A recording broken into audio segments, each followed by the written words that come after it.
আগের ভিডিওতে সোমা বাগ নামে এক দিদিভাই কমেন্ট করে অনেক অনেক আর ধন্যবাদ। তোমরা যারা ভিডিওটা দেখছো তোমাদেরকে hey hello everyone, welcome back to my another mini blog. তোমরা আশা করছি ভালো আছো আর আমিও খুব ভালো আছি। অনেকদিন পর আবারও চলে এলাম একটা ছোট্ট ব্লগ। আশা করছি তোমাদের ভালো লাগবে, তাই ভিডিওটা স্কিপ না করে পুরোটা দেখতে থাকো। সেই দিন আমাদের যাওয়ার কথা ছিল নৈহাটি। সকালে ঘুম থেকে উঠে দেখি প্রচুর পরিমাণে বৃষ্টি হচ্ছে। এতটাই বৃষ্টি হচ্ছিল যে রাস্তাঘাট পুরো জলে ডুবে গেছে। কিন্তু কিছু করার নেই, যেহেতু প্ল্যান আগে থেকেই ঠিক, তাই বৃষ্টির তোয়াক্কা না করে আমরা ঠিক করলাম যতই বৃষ্টি হোক না কেন আজকে আমরা যাবো। তো সেই রকমই কথা মতো আমি আর দিদি এখানে দেখো রেডি হয়ে গেছি। যেহেতু আমরা আগে থেকেই ঠিক করেছিলাম আমরা শাড়ি পরে যাবো, তাই কিন্তু এই প্রচন্ড বৃষ্টির মধ্যেও আমরা দুজন শাড়িই পরেছি। হ্যাঁ, রাস্তাঘাটে প্রচুর জল জমেছিল, তবুও অ্যাডজাস্ট করে শাড়িটা পরে বাড়ি থেকে স্টেশনের রাস্তা ঠিক কতটা সেটা তো তোমরা আমার প্রত্যেকটা ভিডিওতেই দেখো। এত বৃষ্টির কারণে আমাদেরকে কিন্তু ওইটুকু রাস্তাও টোটোতে করে আসতে হয়েছিল। তারপর স্টেশনে এসে আমরা কেটে নিয়েছিলাম টিকিট আর তারপর অপেক্ষা করছিলাম ট্রেনের জন্য। আর স্টেশনে দাঁড়িয়ে থাকার পরেই দেখি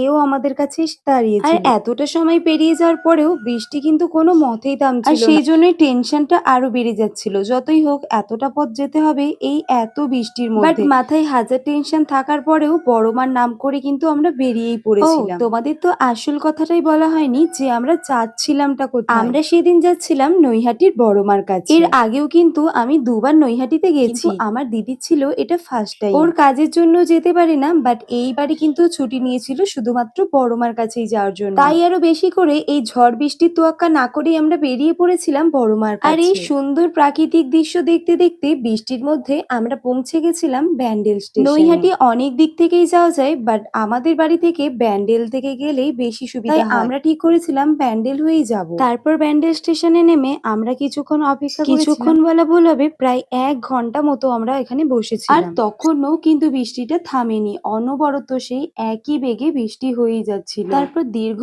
অপেক্ষার অবসান ঘটিয়ে আমাদের ট্রেন কিন্তু ফাইনালি চলে এলো। আর বৃষ্টির কারণে ট্রেনে খুব একটা ভিড় কিন্তু ছিল না, তাই আমরা খুব ভালোভাবে বসে পৌঁছে গেলাম নৈহাটি স্টেশনে। স্টেশনে ঠিক এই রকম ভিড় ছিল এই এত বৃষ্টির দিনেও। তো ফাইনালি আমরা চলে এলাম বড়মার মন্দিরের সামনে। তোমরা যারা বড়মাকে ভালোবাসো অবশ্যই একবার কমেন্টে জয় বড়মা বলে দিও। সত্যি বলে না, বড়মা না ডাকলে তার কাছে যাওয়া যায় না, এটা কিন্তু একদমই সত্যি। তা না হলে এত ঝড় বৃষ্টির মধ্যেও আমরা কখনোই এখানে এসে পৌঁছাতে পারতাম না। আগের ভিডিওতে সোমা বাগ নামে এক দিদিভাই কমেন্ট করেছে খুব সুন্দর, থ্যাংক ইউ দিদিভাই তোমাকে। অনামিকা শর্মা নামে এক দিদিভাই কমেন্ট করেছে তোমাকেও অনেক ধন্যবাদ আমার পাশে থাকার জন্য। এছাড়াও আমার চেনা জানা প্রচুর মানুষ কমেন্ট করেছে, তাদেরকেও অনেক অনেক ধন্যবাদ। আর তোমরা যারা ভিডিওটা দেখছো তোমাদেরকে বলছি, তোমরাও যদি চাও আমি আমার ভিডিওতে তোমাদের নাম নিই তাহলে অবশ্যই একটা কমেন্ট করে। তো যাই হোক, কথা বলতে বলতে তোমাদেরকে তো বড় মায়ের মুখটা দর্শন করিয়ে দিলাম। তারপর আমরা